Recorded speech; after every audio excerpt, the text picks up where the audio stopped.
바닥에서 일으켜 세우시고 가난한 이를 잿더미에서 들어 높이시어 존귀한 이들과 한자리에 앉히시며 영광스러운 자리를 차지하게 하신다.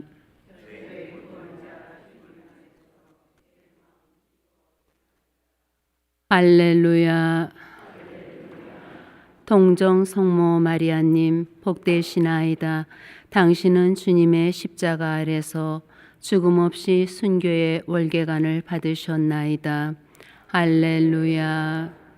주님께서 여러분과 함께 또한 사제의 영과 함께 요한이 전한 거룩한 복음입니다. 주님 영광 받으소서. 그때 예수님의 십자가 곁에는 그분의 어머니와 이모 클로파스의 아내 마리아와 마리아 막달레나가 서 있었다. 예수님께서는 당신의 어머니와 그 곁에 선 사랑하시는 제자를 보시고 어머니에게 말씀하셨다. 여인이시여, 이 사람이 어머니의 아들입니다. 이어서 그 제자에게 이분이 내 어머니시다 하고 말씀하셨다. 그때부터 그 제자가 그분을 자기 집에 모셨다. 주님의 말씀입니다. 그리스도님 찬미합니다. 평화를 빕니다. 평화를 빕니다.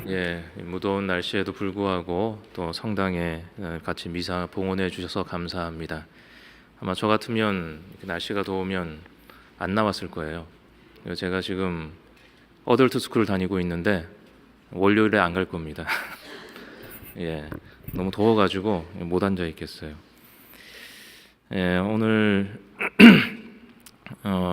한국에 가보면 또 한국의 밤거리를 이제 다녀보면 참 교회가 많다라는 생각을 하게 됩니다. 밤에 이제 한국에 돌아다니면 그 빨간색 십자가가 곳곳에 세워져 있고, 그리고 또 성당도 많죠. 성당은 뭐 교회처럼 많지는 않지만 그래도 성당도 규모가 있고 또 절도 많고 그래서 한국 사람들 제가 통계를 보니까 예전에는 한 40%, 한 10년 전까지만 해도 종교인의 비율이 한 60%그 정도 되는데 요즘에는 또 많이 줄었다고 합니다.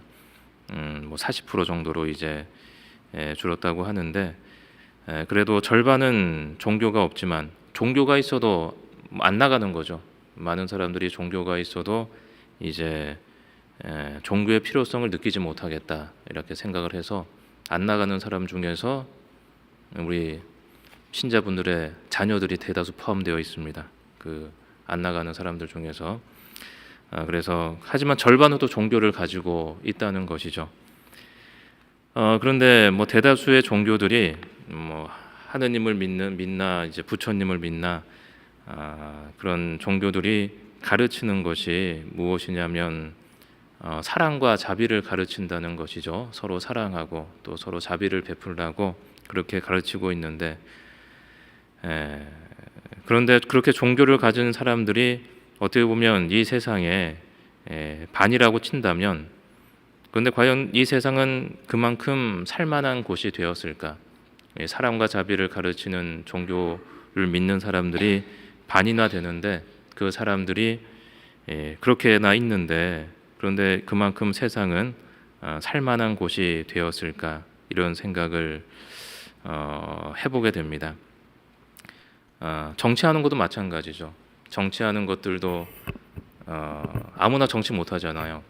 대학 좋은 데 나오고 또 능력 있는 사람들이 다 나와서 정치를 하는데 이 세상은 지금 어떻게 또 돌아가고 있는가 보면 전쟁이 끊이지가 않고 또 각국의 이익을 위해서 혹은 권력자 개인의 이득을 위해서 세상 자체가 파괴되고 있지는 않는가 하는 그런 생각이 듭니다. 지금 여러분들이 보시기에는 신앙인들이 이 세상을 밝히는 데 있어서 얼마나 도움이 된다고 생각을 하십니까? 나 자신이 신앙을 가지고 있는데, 하느님을 믿고 있는데 내가 이 세상을 위해서 얼마나 큰 도움이 되고 있는가? 도움이 좀 되고 있습니까? 이 세상을 위해서 나 자신은 큰 도움이 되고 있다. 라고 이제 어떻게 생각하시는지 모르겠어요. 좀 그래도 제가 볼 때는 우리 신앙인들이 있기 때문에 그래도 세상이 살만하지 않을까 생각합니다. 제가 생각하기에는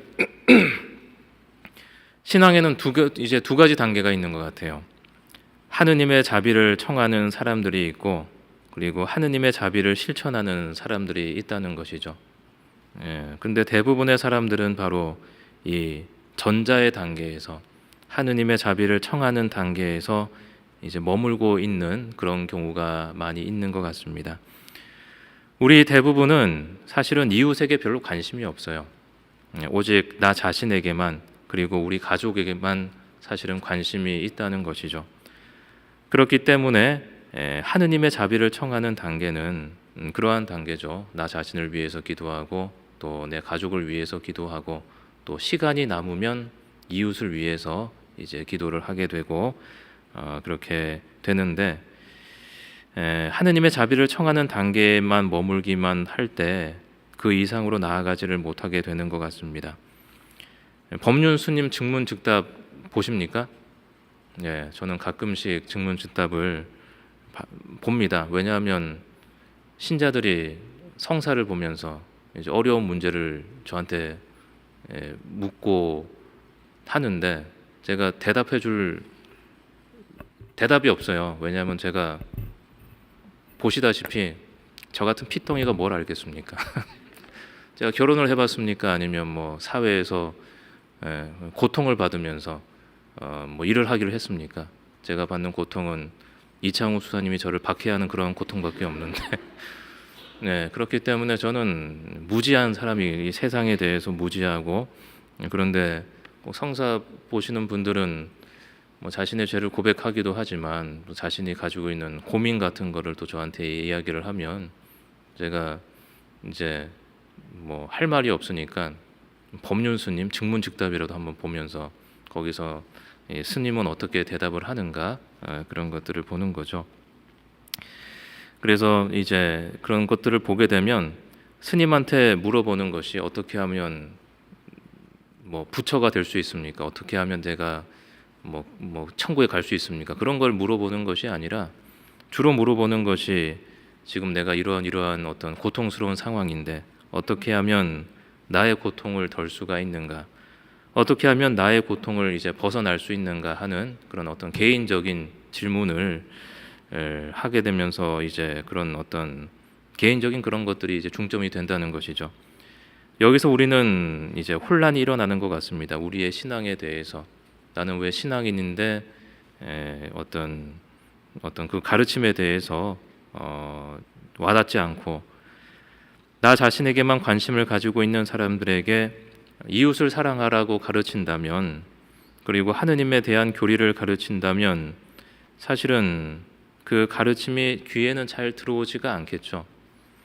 그런데도 불구하고 교회를 찾는 사람들은 어떤 사람들입니까? 우리 삶의 의미에 대해서 고민하는 사람들이죠. 삶이 무의미하게 느껴지고 이렇게 내가 지금 사는 것이 어려운데, 이렇게 고통스러운데 과연 우리가 사는 이유는 무엇일까? 나는 과연 지금 살아야 하는가? 그리고 우리는 왜 사는 건가? 라고 질문을 하게 되는 것입니다. 바로 우리 개인적인 어떤 어려움이나 고통들이 우리 삶에 대해서 질문을 제기한다는 것이죠.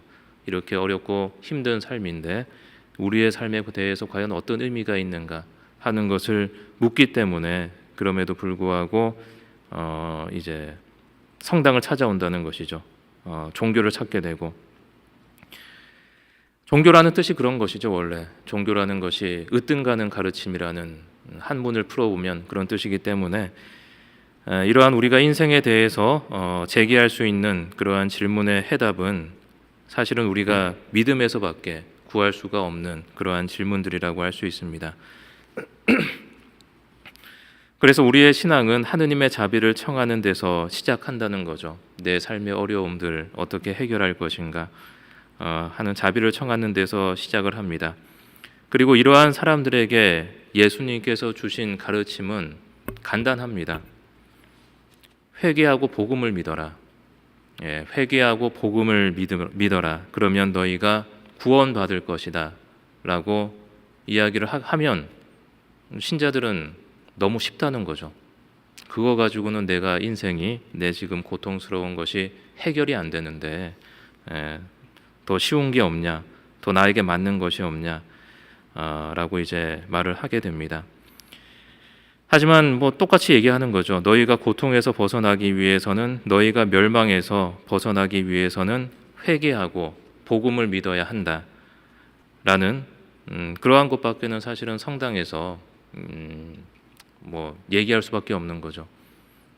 부부 생활의 어려움을 저한테 이야기를 하면 제가 뭐라고 얘기하겠습니까? 뭐 이렇게 이혼하라고 뭐 이야기를 하게 되면 또 주교님한테, 신부님한테 어렵다고 그랬더니 이혼하라 그랬다고 또 그러면 또 주교님이 왜 너는 또 그렇게 이야기를 혼인의 불가해소성을 모르느냐, 너는 학교에서 도대체 뭘 배웠냐 하면서 또 저를 또 야단칠 것이기 때문에. 근데 사실은 모든 것들이 종교에서 찾는 대한 대답이 그거죠. 이제 천주교에서는 회개하고 복음을 믿으면 된다라고 이야기를 하는데, 그것을 우리가 어떻게 받아들이고 실천할 수 있는가가 이제 문제가 되는 것이죠. 회개라는 것이 무엇입니까? 자신의 죄를 들여다보고 용서를 구하는 것이고, 복음을 믿는다는 것은 예수님의 가르침을 따른다는 것입니다. 그런데 우리는 뭐 이제 종교까지 와서, 성당까지 와서 그런 것을 물어보면서 뭐 구체적인 방법을 알고 싶어 하는데 그런 것은 없다는 것이죠. 그런 것은 없고, 내가 이 두 가지를 잘 실행하고 있는가, 그것이 우리의 삶의 해답이 될 수가 있다는 것입니다. 그리고 이 두 가지를 실행하지 못하면 우리는 신앙의 두 번째 단계로 나아갈 수가 없습니다. 회개하고 복음을 믿지 않으면 우리가 하느님을 따르는 삶으로, 예수님을 따르는 삶으로 나아가지 못하고 계속 나 자신의 문제에서만 맴돌게 된다는 것이죠. 회개하고 용서를 청해야지만 우리가 용서받는 기분을 느끼게 되는 거죠. 용서받는 것이 어떤 것인가 하는 것을 알게 되고, 그리고 이제 내 자신에 대해서 용서하게 되고, 다른 사람에 대한 어떤 용서에 대한 어떤 신앙적인 체험을 가지게 된다는 것입니다. 이러한 체험이 있어야지만 우리가 두 번째 단계로 나아갈 수가 있는데, 성당에 와서도 그런 체험이, 신앙적인 체험이 아무것도 없다면 우리는 신앙의 성숙으로 나아가지 못하게 된다는 것이죠. 그리고 이 두 번째 단계는 바로 그리스도를 따르는 삶입니다.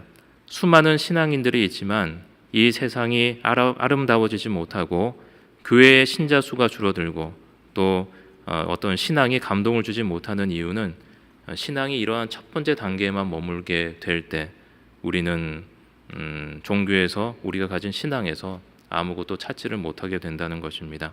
분명히 회개하고 복음을 믿어라고 이렇게 얘기를 했는데 그 회개하고 복음을 믿지 않고 무엇을 하고 있는가 하는 것이죠. 하느님의 자비를 구하는 사람들에게 이미 해답은 주어져 있지만 사람들은 그것을 실행하지를 않습니다. 법륜 스님 증문즉답에도 보면 스님이 해답을 주시죠. 그런데 그렇게 기발한 것이 아니에요. 어떤 사람한테는 막 이혼하라 그러는 것도 있고, 그런데 또 이혼하라 그러면 이혼하기는 싫은데 하면서 다른 해답이 있지 않냐 이렇게 또 물어보는 사람도 있고, 어떤 원리 원칙적인 것을 스님은 또 이제 대답을 하시면 스님의 대답을 들은 사람들은 실망하게 됩니다. 왜냐하면 나는 그것을 하기 싫기 때문에, 그것을 나는 알고 있지만 그것 이외의 방법을 이제 나는 알고 싶은 건데 스님은 거기에 대해서만 이야기를 하시기 때문에 사람들은 더 쉽고 자신에게 하기 좋은 해답만을 원하고 있기 때문입니다. 하지만 세상에 그러한 답이 있습니까? 없습니다. 우리가 무엇인가를 얻기 위해서는 또 무엇인가를 포기해야 된다는 것이죠.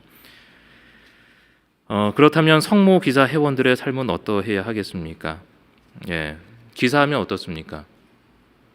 운전을 잘해야 됩니까? 감사합니다, 단장님. 단장님만이 항상 이 작은 거에도 웃어주시고, 그래서 이제 기사라는 건 전쟁에 나가서 싸워서 이기기 위해서는 용맹해야 되는 그러한 게 바로 기사인 것이죠. 그렇다면 우리 성모 기사회원들의 이 총사령관인 성모님은 용맹한 분이십니까? 예. 우리가 회개하고 복음을 따르지 못하는 이유는 많은 것이 있겠지만 그중 한 가지는 두려움이죠. 어떤 것을 버려야 된다는 두려움. 그래서 그 두려움은 우리가 잘 알고 있는 부자 청년이 가지고 있는 그러한 종류의 어떤 두려움이죠. 예수님께서 부자 청년에게 모든 것을 다, 부자 청년 정말 열심한 사람입니다. 율법 잘 지키고, 마지막으로 예수님께 와서 물어보니까 예수님께서 네가 가진 것을 다 팔아서 가난한 사람들에게 나누어 주어라 라고 이제 부자 청년에게 말씀하셨는데, 그때 부자 청년이 어떤 감정을 가지겠습니까? 두렵다는 것이죠. 영원한 생명을 얻고는 싶지만 자신의 것을 다 팔기에는 너무 두렵다는 것입니다. 그것을 다 팔면 나한테는 도대체 뭐가 남는가 하는 그러한 두려움이 남겠죠. 그런데 이러한 두려움은 없어지지 않습니다. 두려움은 없어지기 때문에 그 두려움을 이기는 또 무엇인가가 우리가 있게 되고, 그래서 그 두려움을 가지고 있지만 그 두려움을 가진 채로 그 두려움을 무릅쓰고 우리는 행동하는 것이죠. 성모님의 용맹함은 무엇입니까? 성모님의 용맹함은 예수님을 잉태하고 낳으실 때 드러납니다. 두렵지만 성모님은 말씀을 하시는 것이죠. 저는 주님의 종입니다. 말씀하신 대로 저에게 이루어지기를 바랍니다 라고 성모님은 자신에게 나타난 그 일들에 대해서 두렵지만 그것을 받아들이게 됩니다. 성모 기사 회원이 가져야 되는 용기가 바로 이러한 성모님의 용기가 아닌가 생각합니다. 성모님께 자신을 봉헌하면서 성모님이 보여주신 이 용기를 우리는 청해야 한다는 것이죠. 두렵지 않다는 어떤 두려움을 몰아내는 어떤 그런 것을 달라는 것이 아니라 두렵지만 그것을 이겨낼 수 있는 그러한 것들을, 그러한 용기를 우리는 가져야 한다는 것입니다. 이것이 바로 십자가를 지신 예수님의 뒤를 따를 수 있는 용기이며, 또한 내가 가진 고통과 상처에서 벗어날 수 있게 해주는 그러한 용기의 말씀이 바로 성모님의 이 한마디죠. 저는 주님의 종입니다. 말씀하신 대로 저에게 이루어지기를 바랍니다 라는 그 기도가 바로 예수님께서 돌아가시기 전에 겟세마니 동산에서 하신 바로 그 기도가 이 기도입니다. 성모 기사 회원은 예수님의 말씀을 실천하는 사람들이고, 그리고 이 세상을 아름답게 만드는 사람들임을 생각하고, 그래서 내가 성모 기사 회원임을 자랑스럽게 생각하고, 그리고 내가 바로 성모 기사 회원이다 라고 또 남들에게 자랑스럽게 이야기할 수 있는 그러한 회원이 되면 좋겠습니다.